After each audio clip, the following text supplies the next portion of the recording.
Well, you're sure kind, Sorbani.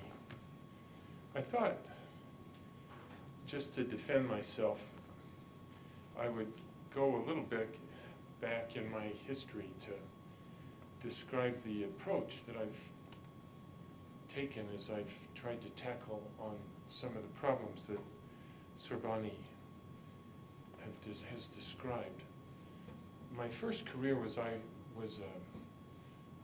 founded a company with several MIT professors to make a set of advanced materials. The company has become quite successful, but I had always wanted to be a teacher, so as the company hit its stride and I was hitting age 40, we decided if I was ever going to do it, I better do it. We put the number 2 person in charge of the company so that I could bail out with the support of a great wife to get a doctorate at age 40. We have 5 kids, and I don't recommend that. But the good thing about having approached it in that sequence is that when I left industry to become an academic, I brought with me a set of problems that were really quite serious in America.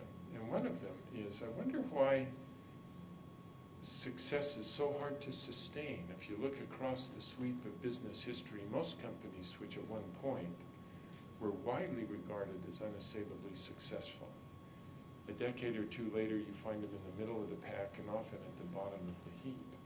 Why is that, was the puzzle. And then another one was, man, I wonder if the creation of new markets is truly a crapshoot. Because in the venture capital industry, I mean, these guys employ some of the smartest people in the whole world. And somebody brings them an opportunity, they'll just study it out the kazoo. They'll bring in industry's experts in the field, get there to come in and give holy water on it or not, and go back in the background of all of the founders and finally decide, okay, we think this is going to succeed, and they put the money in after they've convinced that it's going to be successful. And it turns out that they're right 10% of the time. And if the smartest people in society can only get it right 10% of the time, that puts us into a real different trajectory than if the problem was the reason they can't get it right more often is we teach them wrong principles at the Harvard Business School. Anyway, so that's where I came from, and really decided at its core that the fundamental problem is the way we teach at the Harvard Business School. That some of the principles that we teach actually cause successful companies to fail and make it impossible or very difficult to create new growth businesses. And what I've tried to do in understanding these problems is not to correlate successful people do it this way, if all the rest of you would follow what they did, you'll be successful too. But just try to understand at a fundamental level what causes the world to work. And I've tried to develop theories about how the world works that are broadly applicable. So when colleagues have knocked on my door and said, Clay, why don't you study the future of the telecommunications industry or the semiconductor industry or healthcare? I don't have to bone up on these 3 fundamentally different industries because at their core, the way organizations work is common if you get down to the fundamental level. And so that's what I've been trying to do. And most recently, looking in the future of higher education in America, decided that it merited a lot of thought. What really triggered it was, by analogy, General Motors was getting killed by Toyota. and I'll explain why. Back in the 1960s and 70s, when Toyota wasn't really a threat, the unions and the management at General Motors cut a deal where general management agreed to put up pensions that General Motors would pay 100% of the cost of the pensions all the way through till they died. And even after they retired, General Motors would pay all of their health care insurance. And in the 60s and 70s, that was not difficult, but by the time the 90s came along and Toyota and Honda were really taking the meat off of General Motors' skin, in order to meet that obligation that they'd made to the unions, General Motors basically had to screw down and to squeeze every dollar that previously had been spent on engineering, new product development, and innovation. And they had to use that money to pay off the unions, because this is starting to now really suck a lot of the core out of General Motors. And by the early part of this century, Rick Wagner, who had become the president, pulled the unions in and said, you know, you look out there, you see that cliff? Well, if you want, you can go over the cliff together with it, but you need to understand that at the bottom of the cliff, there is no health care and there is no pensions. The other option, if you want to do it, is we have set aside about $100 billion for your future health care and pensions, and we'll just give that to you, and you can go solve your own problems. And the union said, I think that's the better deal. Took it. General Motors then fell off the cliff. And they're trying to, in some way, get back into the game. The very same thing is happening in state and city governments. If state and city governments had to pay that, had to keep their records in the same way that private companies do, every city in America would be judged as bankrupt. And most of the states would be judged as bankrupt, because they, in the 60s and 70s, made agreements with the unions that are exactly the ones that General Motors did. Except in the case of the government entities, the rules haven't forced them to set aside reserves. And so they have the same commitments, but there is actually nothing put aside. And as Medicare and Medicaid and Obamacare begin to take their core, the only thing that universities can do is just to screw down where else they can squeeze money out of. And the first one that gets squeezed is education and higher education, which is the future of our economy. And because of the commitments, that healthcare will come in and it will take its own without even asking. And what we have some ability to judge around is education, and it's just going to get squeezed. And therefore, this is a problem that our universities and our schools are really critically seeing. And I hope that the ideas in here will be useful to you and to them. So what I thought I'd do is just describe 4 theories from my research that emerged from studies of how business really works. And then I'd like to describe how, if you put those theories like a set of lenses and examine higher education, you'd be able to see something that otherwise you wouldn't be able to see. It's one more thing about theory. I realized when I joined the Harvard Business School faculty that there's a fundamental flaw in our business model, because we teach by the case method. If a student ever makes an assertion about the case in a class discussion that she can't verify and support with data in the course, the student is trained to nail the student on the ball. And so because we do that, the students just don't ever say something unless it's data-driven. And there's a subtle fact about strategy that I never thought about before, and that is that data is only available about the past.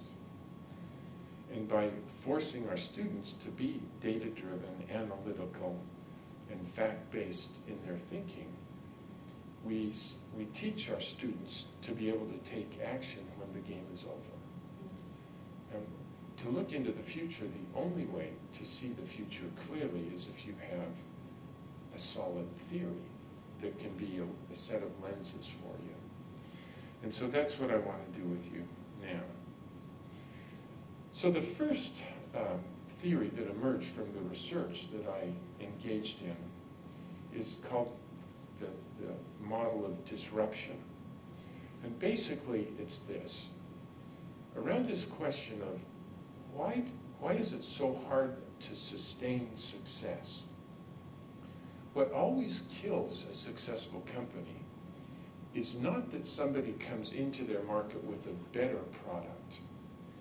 If somebody tries to compete with the leader in an industry by introducing a better product, almost always the leading company will turn around and just kill the entrant, because these guys want to make a better product. But what kills them is when somebody comes in at the bottom of the market with a simple product that doesn't perform well as the core that the leaders are making.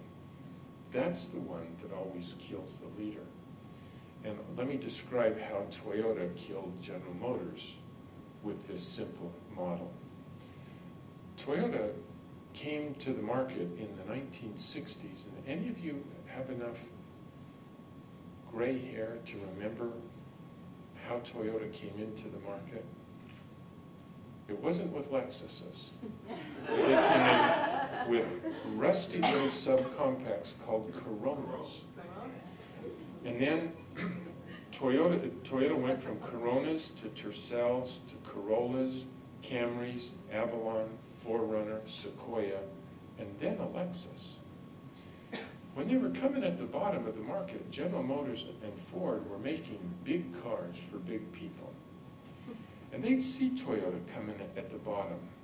And then occasionally they'd say, you know, we ought to go get those buggers. And they'd design and send down a Chevette or a Pinto. Do you remember those? But then they would compare the profitability that they got from the subcompacts with the profitability of making bigger SUVs and 350 Ford pickup trucks.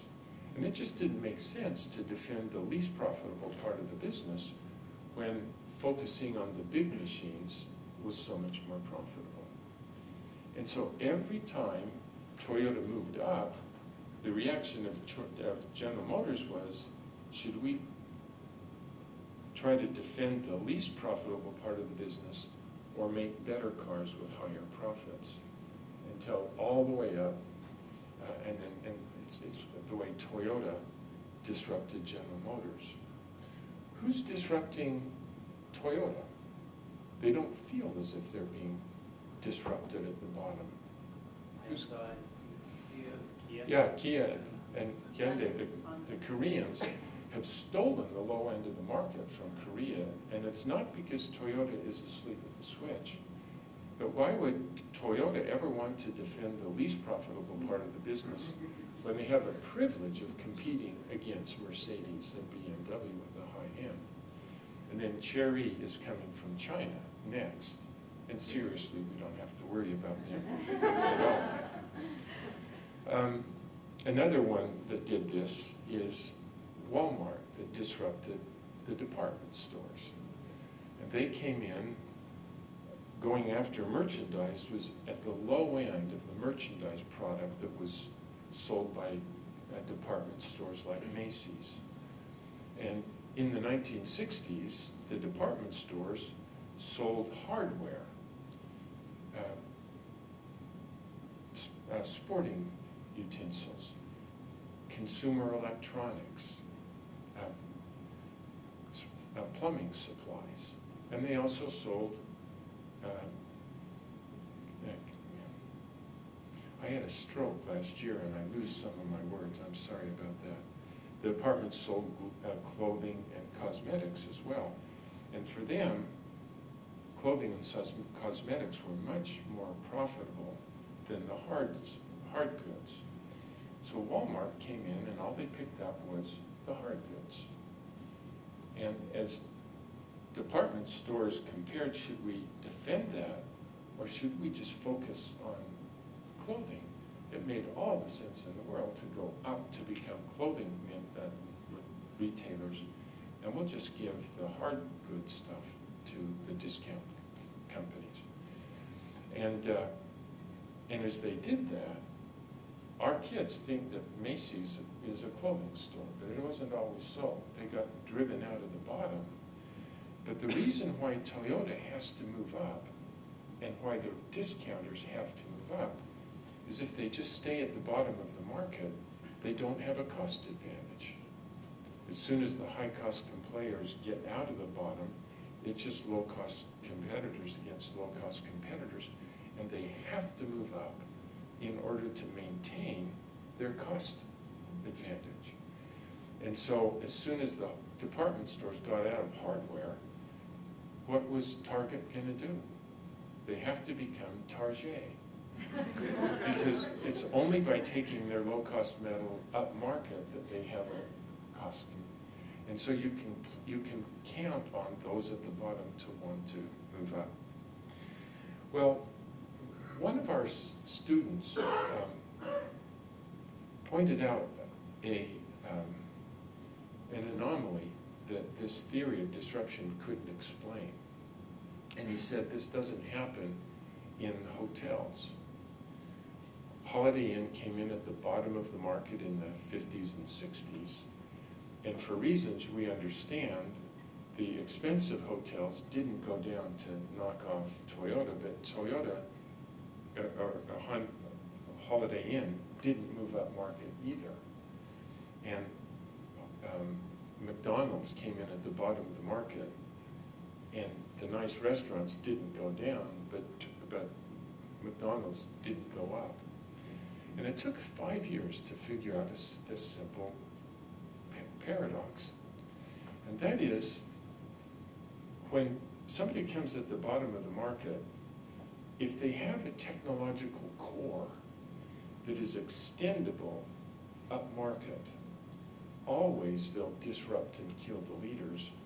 But in hotels, there's no technological core. And so if Holiday Inn wants to move up to higher prices, they have to hire a concierge, just like Four Seasons have to hire a concierge.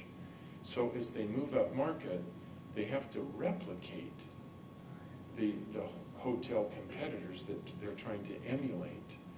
They don't disrupt them with a low price market. And that's why we realized why disruption had really not yet occurred in a significant way in higher education. Is higher education, as it historically was practiced, there was no technological core that enabled a community college to disrupt University of Massachusetts or Harvard. And a lot of them try to move up market to emulate those guys, but to emulate them, the University of Massachusetts at Lowell has to replicate the ones that they're trying to compete against. And so it drives prices up as everybody tries to emulate the ones that they're trying to. But online learning just changed the whole game. Online learning is a core that enables somebody who comes in at the bottom of the market to be able to move up market, disrupting the universities because they can extend a low-cost business model up market. So that's the first lesson, is that if we look in the past, disruption hasn't occurred. And the reason is there wasn't a technological core. That has changed, and now we'll start to see it in a very, in fact, we're seeing it. The second is that when disruption emerges at the bottom of the market, the customers who buy this product are people that we call non-consumers. They just didn't have the money or the skill to own the products that the leaders in the industry were buying. But if there's a population of people who didn't have the money to buy that one, now by making it affordable and simple, they can buy it. A new market emerges because it's better than nothing. And let me give you a simple example from that, and then bring it back to online learning. So back in the 1970s and 60s, consumer electronics were made with a technology called vacuum tubes. And I don't know if you remember vacuum tubes, but they were about the size of a child's fist. And in a television, there were about 20 of these things. And so a television at the time had to be as big as this podium. Stood on the floor. It cost, in today's dollars, nearly $3,000. And that meant you had to have a big home and a big bank account to play in the game. There's a new technology called transistors.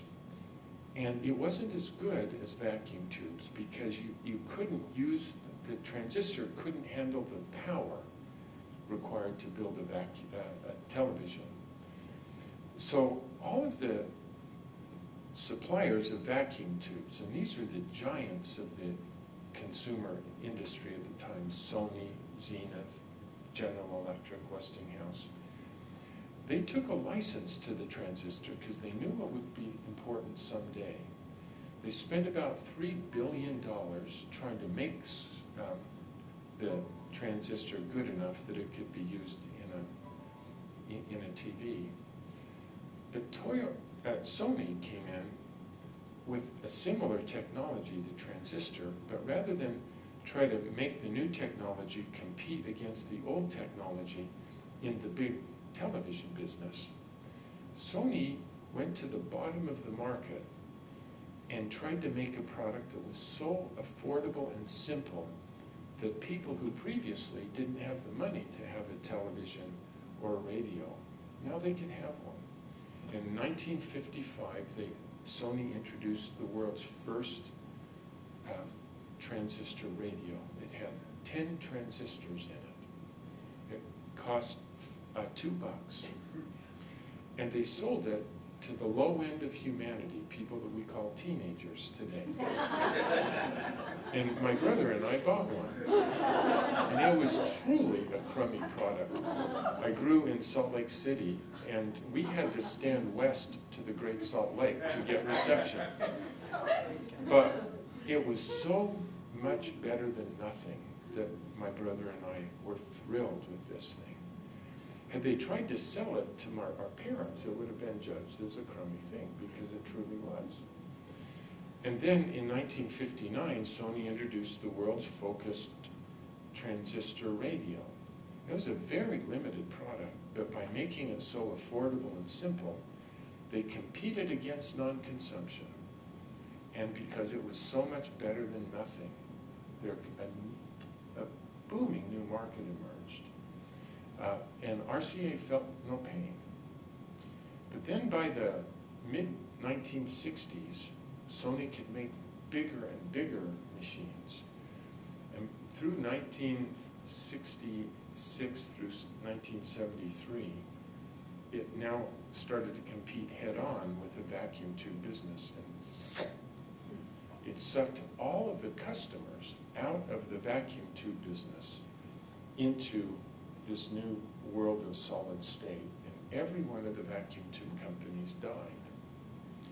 And at the end of it, everybody was better off.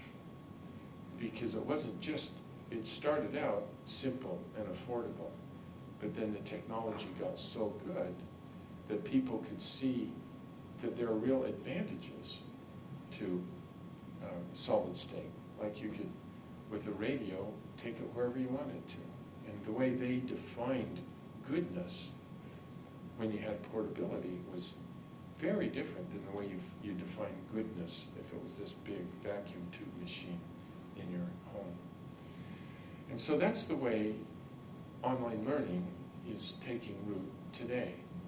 At the beginning, it takes root with the people who can't come to a conventional university. These are people who have children, who have jobs, and the worst thing in the world they would have to do is to go to a campus. And online learning is better than nothing. But online learning is growing in their sophistication at an extraordinary rate. And the traditional universities don't feel it because out there, just like Toyota's customers defined goodness differently than RCA, online learning users defined goodness differently than those who were at Harvard. At Harvard, the way goodness is defined is what proportion of the faculty have PhDs from comparable universities, and how much of their research gets published in important journals. In the online colleges, what goodness is defined is, are they good teachers?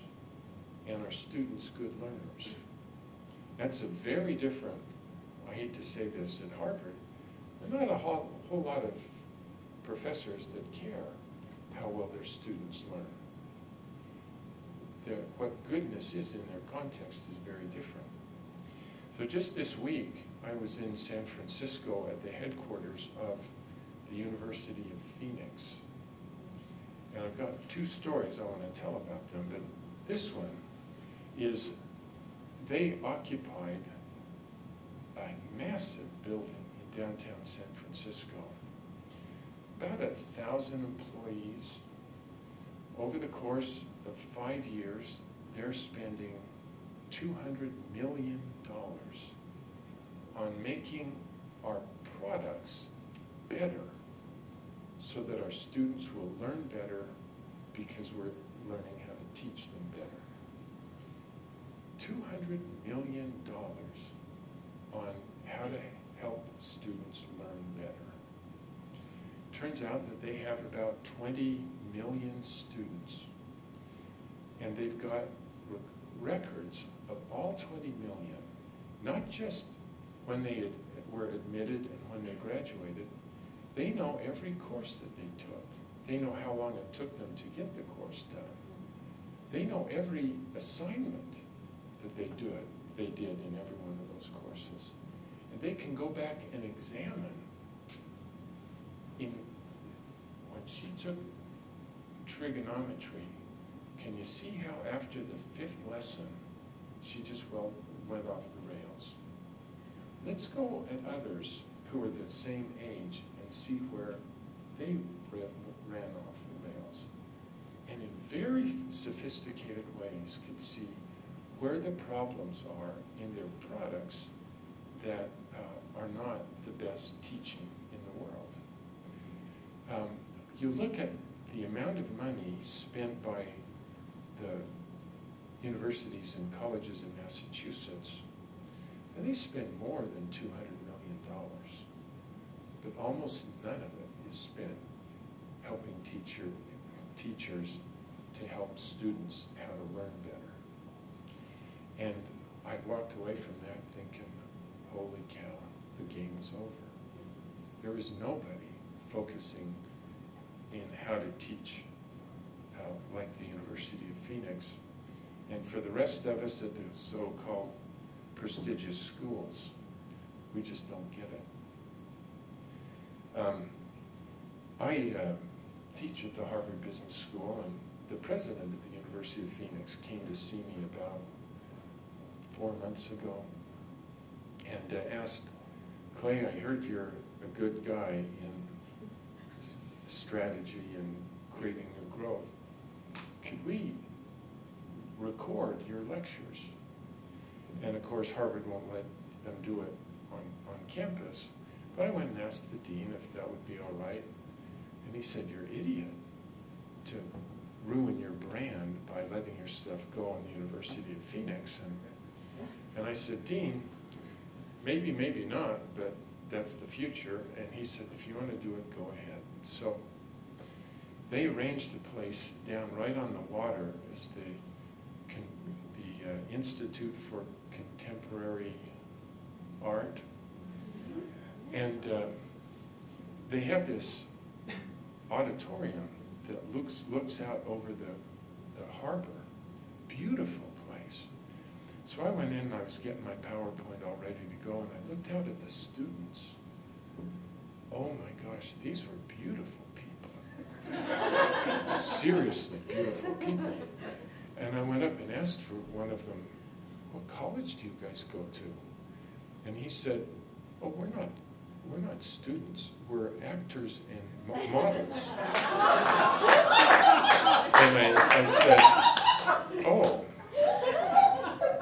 And the reason they needed them is if Clay flips up or something, or says something that's not coherent, you know, they can ask somebody and they all know, they have a script, they know how to, if I'm boring, they're told that they should engage, you know, and so on. So anyway, I did my stuff, and 2 or 3 weeks later, this guy came back. Do you want to show your video, Clay? And I said, yeah. And he said, no, you want to see your video, because you are good. And so it goes on, and my gosh, I really was good. They took out all of the wrong words, put the right ones in. I had a PowerPoint presentation. They changed it so that it just lives. I was so impressed with Clayton Christensen. So then I said, how many of your students are you going to show this to? And he said, well, our current thinking is that we'll show it to all 135,000 of our full-time MBAs. And I said, oh, Harvard admits 900 every year, and we're big. And he said, yeah, there's a concept in management that you probably don't think about at Harvard. It's called scale. And the amount of money that those guys have to make the material and the methodology to teach just blows us away. And so for a while longer, those of us in the conventional universities can look at them and we can disparage them and look down our noses at them. But actually we're looking at people whose scale is just overwhelming and whose ability to teach is improving at a stunning rate. And let me just offer one other thing.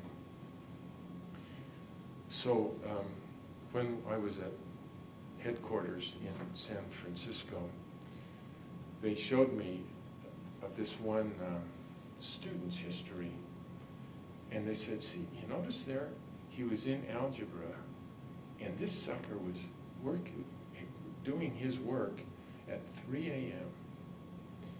And he's got 4 kids, full-time job. this is the only time he could do it. And look what he just did. He clearly was puzzling about a problem. And he just knocked on this key, and out here came a panel that said there were actually 6 people somewhere in the world who were working on exactly that problem.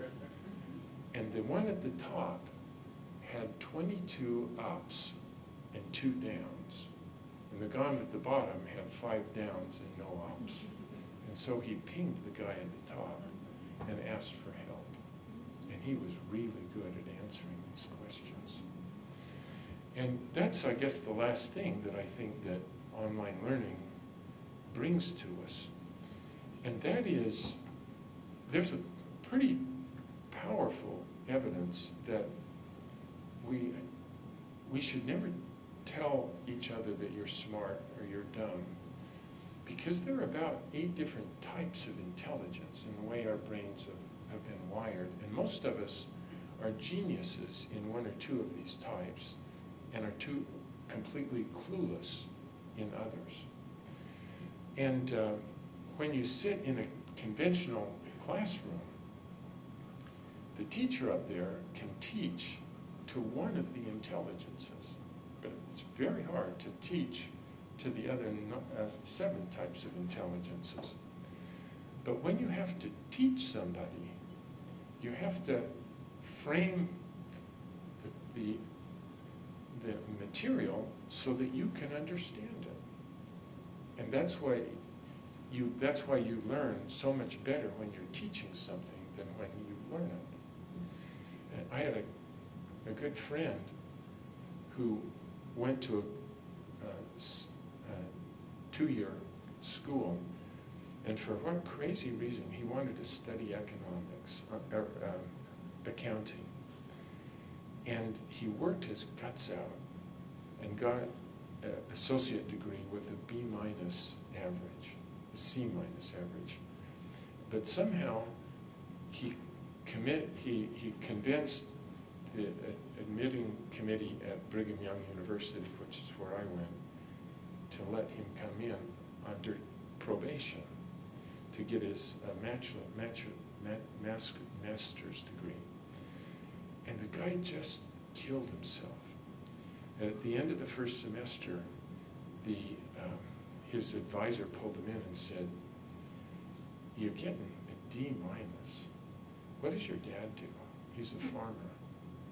"I think you should be a farmer. Yeah, academics isn't just for you." And it made my friend so mad.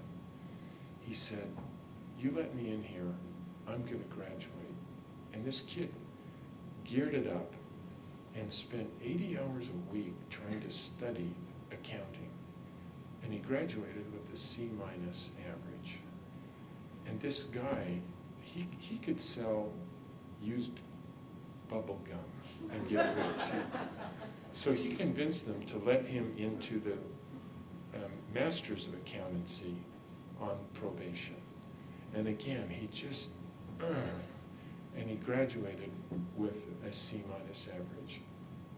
And just the month that he graduated, the accounting professor in the original two-year university died suddenly. And the group there said, "Who could we hire to come in and teach accounting?" And one of them said, "You know that guy who was so stupid? He at least graduated from a master's degree program. Let's see if he'd come down." And he was honored to do it. And for the first lesson, he just realized that it all made sense, because in order to teach it, he had to reframe it so that it worked in his mind. And that's a great thing about online learning, is that it provides the ability of teachers to teach other teachers and students to teach other students. And in the process of teaching, we learn better. And the original paradigm was, if I'm smarter than you, sit down, shut up, and I'll tell you what you need to know. And that just doesn't fit with the way the world works. And online learning breaks that paradigm in pretty exciting ways. Anyway, so I hope I'll pray for you. You guys please pray for Harvard. But this is a big deal. And I think, Abby, you and your team have really landed yourself in a very exciting place. So congratulations.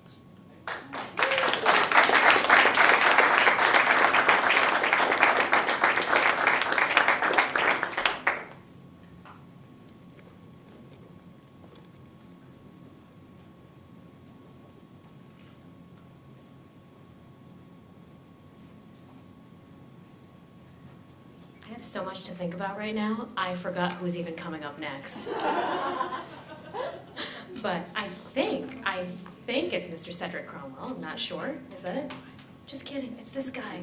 Seriously, the lenses that he was talking about, I just applied to everything in my TV world, and I think that I need to go talk to my general manager and tell him how to save Channel 7, but I don't think that's going to fly too well.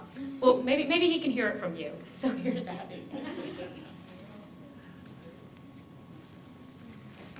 Thank you, Sabani.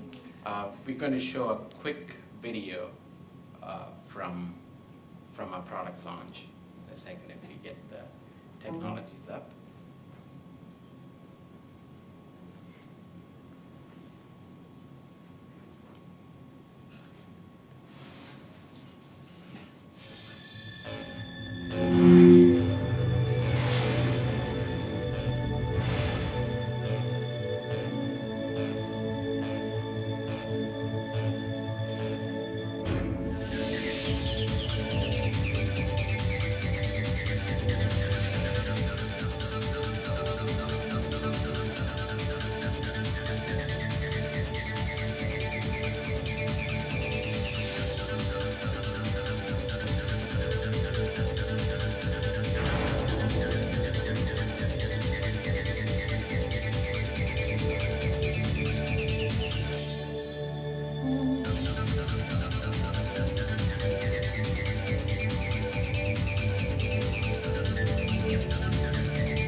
Now the product is officially launched.